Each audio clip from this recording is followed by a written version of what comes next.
I need police immediately.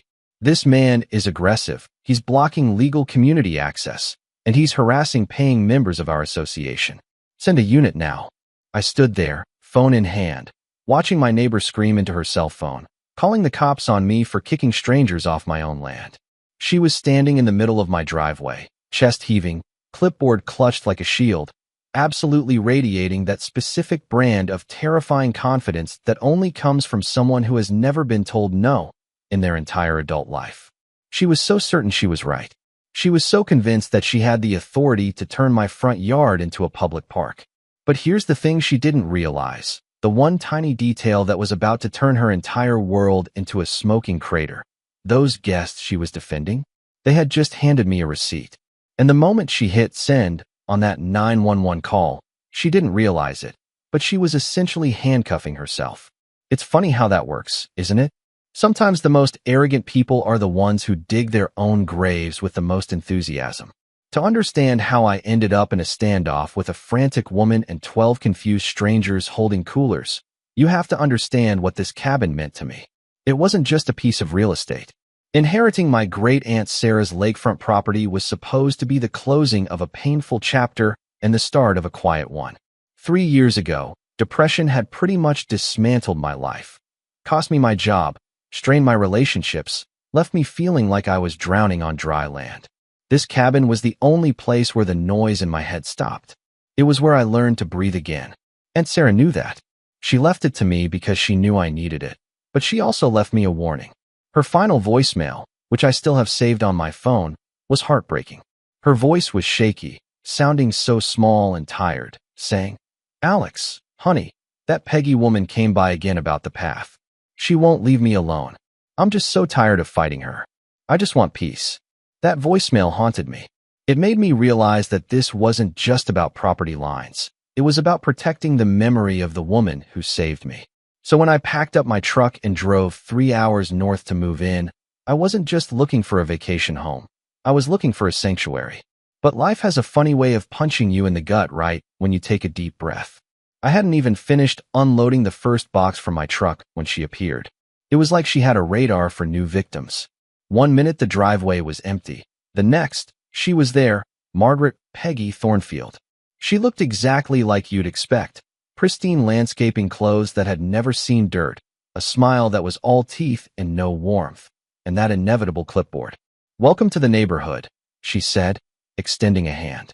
"I'm Margaret, but everyone calls me Peggy. I've been the neighborhood association president for the last 4 years. Your dear Aunt Sarah was very accommodating about our community arrangements." The way she said accommodating made my skin crawl. It sounded less like a compliment and more like an admission of guilt. She pulled out a hand-drawn map from her clipboard, tapping a dotted line that cut straight through my side yard, right down to the water. "This here is the community access path," she explained, her tone breezy and matter-of-fact. "Everyone uses it. It's much more convenient than the public access point, which is a dreadful hike through the woods. We count on our lakefront owners to be team players." There was a warning in her voice, subtle but sharp, like a razor blade hidden in a candy apple. She gestured to her car, which had a laminated sign on the dashboard that read, "Association Official." It looked legitimate enough. I was tired, I was new, and I had spent years in corporate politics where you learn to nod, smile, and verify later. So I played dumb. I told her I'd look into it once I was settled. "Of course, dear," she said, her eyes instantly losing that fake warmth. "Just remember, property values rely on harmony. We've had to take strong action against residents who don't fit in." She drove away, and I was left standing there with a pit in my stomach. Strong action? Against my 80-year-old aunt? The red flags were already waving, but I didn't know I was stepping into a war zone. The first week was a nightmare. That community path saw more traffic than a highway rest stop. I'm talking cars with out-of-state plates pulling up, people unloading kayaks, coolers, beach chairs, boomboxes. They walked through my yard like I was invisible. When I waved or tried to say hello, they looked through me or gave me a quick, dismissive nod.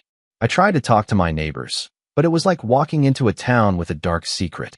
Mrs. Martinez, the sweet elderly lady next door, practically jumped out of her skin when I mentioned Peggy's name. She looked over her shoulder, whispered, "Just be careful," and retreated into her house like she was afraid of being seen talking to me. The young couple down the street suddenly found very interesting things to look at on the ground whenever I walked by. I decided to play detective. I figured if I could document the trespassing, I could go to the actual authorities. But let me tell you, watching crime dramas does not prepare you for real surveillance. I set up a camera in a tree, thinking I was being slick, and spent 3 days reviewing high-definition footage of a squirrel eating a pine cone because I aimed it too high. I tried to research property law online and ended up drowning in terms like prescriptive easement and adverse possession until my brain felt like it was melting. I was failing. I was exhausted. And Peggy knew it. She started the psychological warfare. First came the violation notices. 3 in 5 days. One for my mailbox being 6 inches too close to the road.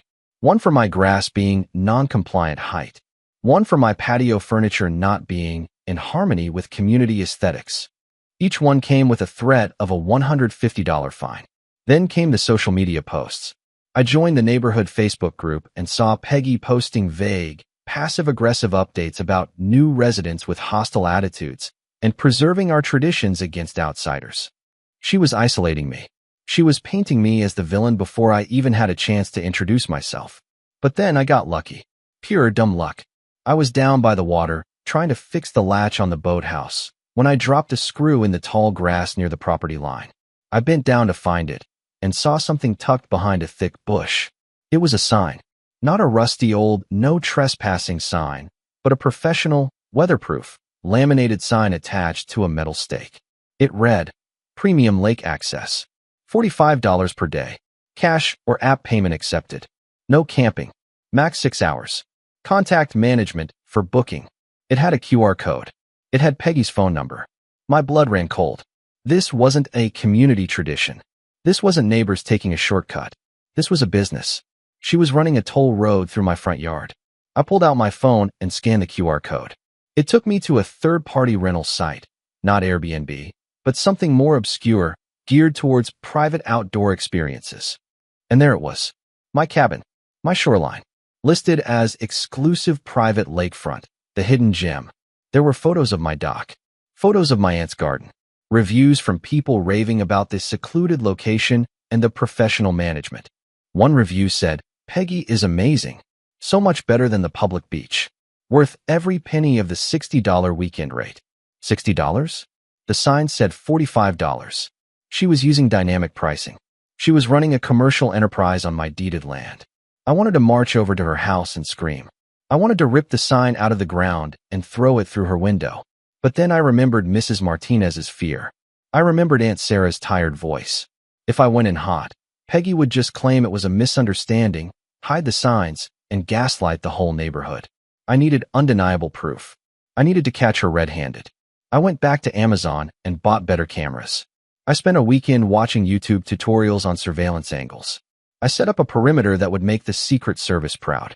Audio, video, 4K resolution, hidden in birdhouses and fake rocks. And then I waited. It didn't take long. 2 days later, my audio camera near the bushes picked up Peggy's voice. She was standing right on the edge of my property, talking on her cell phone. Yes, the weekend rate is higher. It's supply and demand. No, don't park on the street. Park in the driveway. The owner isn't there during the day. Just tell anyone who asks that you're visiting the community park.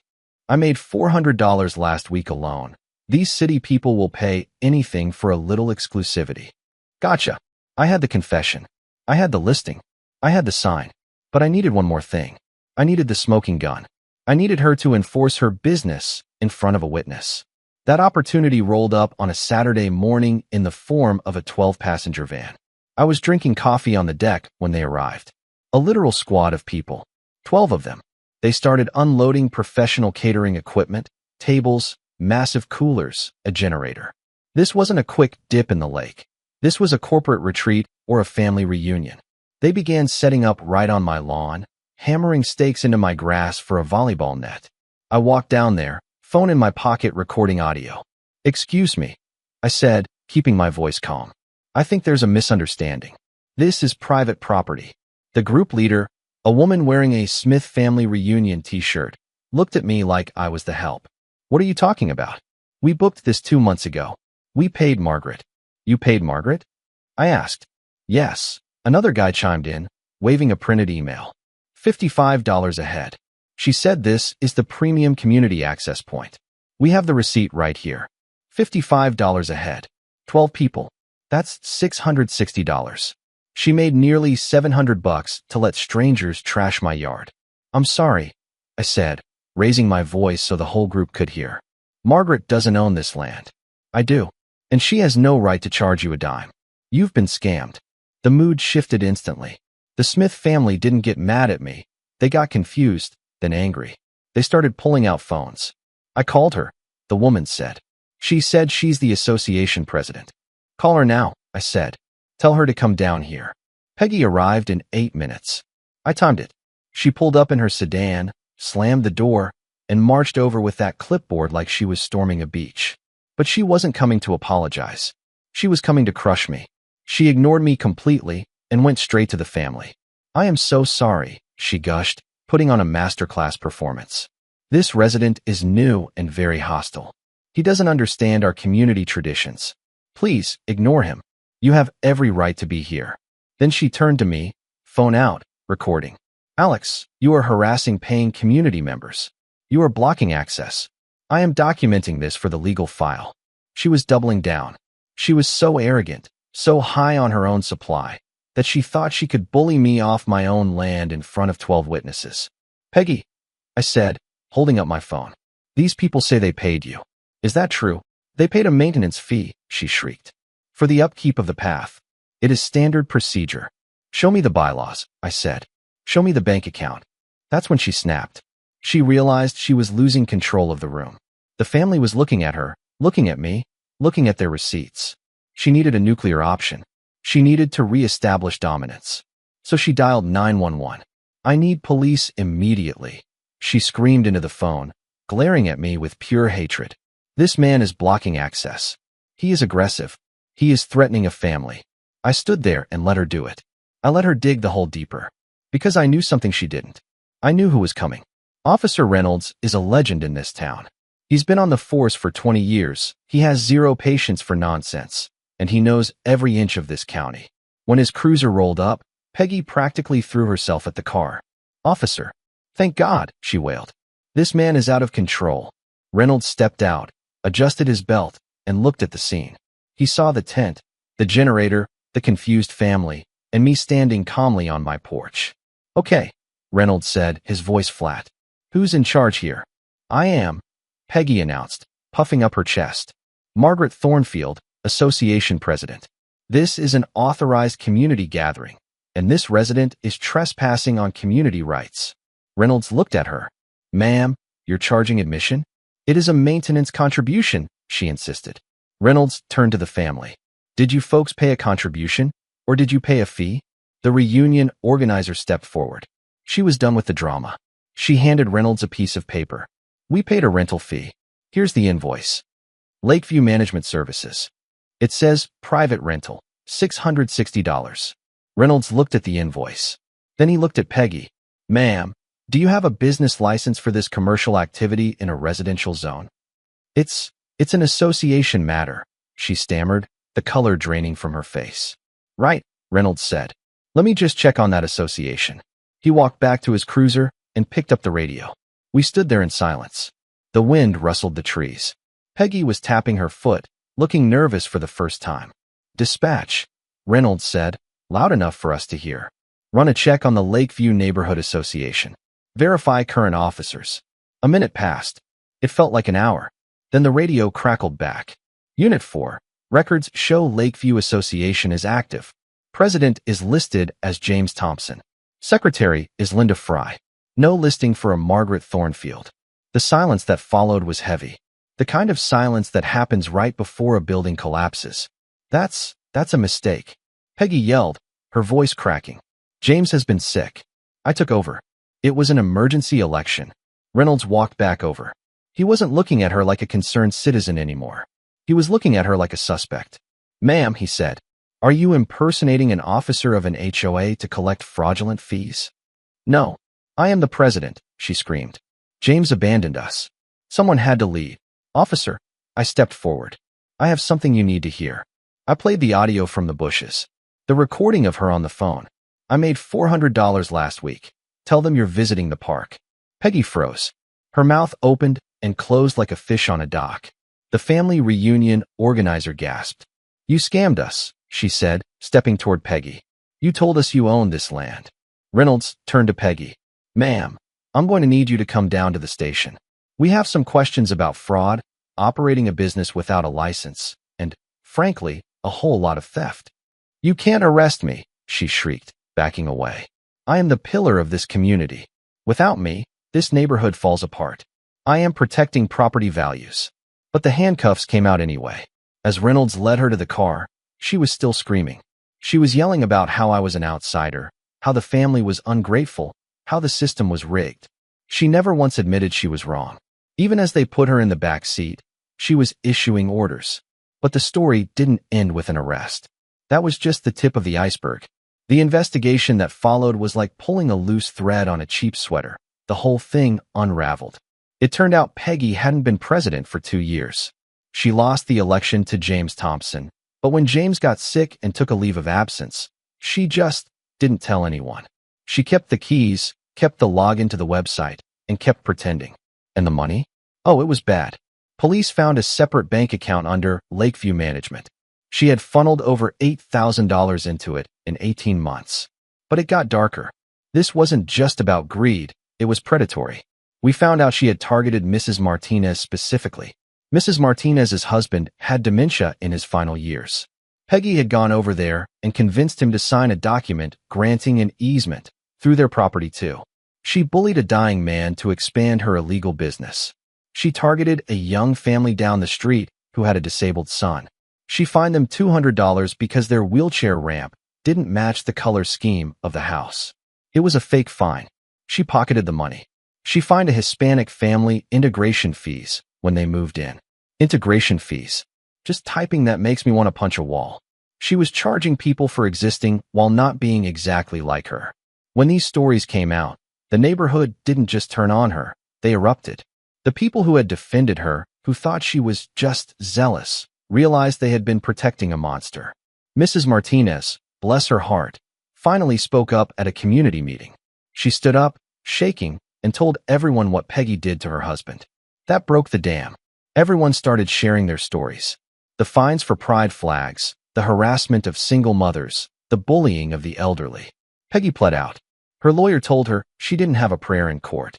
She got 18 months of probation, 240 hours of community service, cleaning the public parks she hated so much, and she was ordered to pay over $13,000 in restitution. She had to sell her house to pay the debts.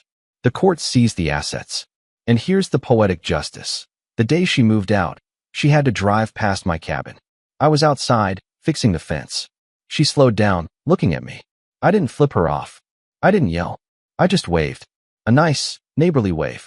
She looked away and sped off. The neighborhood is different now. It's quiet. Real quiet. The path through my yard is overgrown again. The grass has recovered. James Thompson is back as president, and the first thing he did was open the books and show everyone exactly where the money goes. Transparency. It's amazing what it does for a community. My cabin is finally what Aunt Sarah wanted it to be. A sanctuary. I sit on the dock now, watching the sun go down, and I don't hear cars. I don't hear screaming. I just hear the water. But I learned something important. We tend to assume that people in charge, people with clipboards and confidence, know what they're doing. We assume they have the right to tell us what to do. But sometimes, the person shouting the loudest is just a con artist with a laminating machine. So, I want to ask you guys, have you ever had a neighbor who acted like they owned the place? Did you ever suspect someone in charge was faking it? What would you have done if you found a sign renting out your backyard? Let me know in the comments. And if this story got your blood pressure up, hit that like button. It helps the channel, and it helps warn people about the Peggys of the world. Don't let them win. Verify everything. Trust your gut. And never, ever let someone steal your peace. Thanks for watching, guys. Stay safe out there.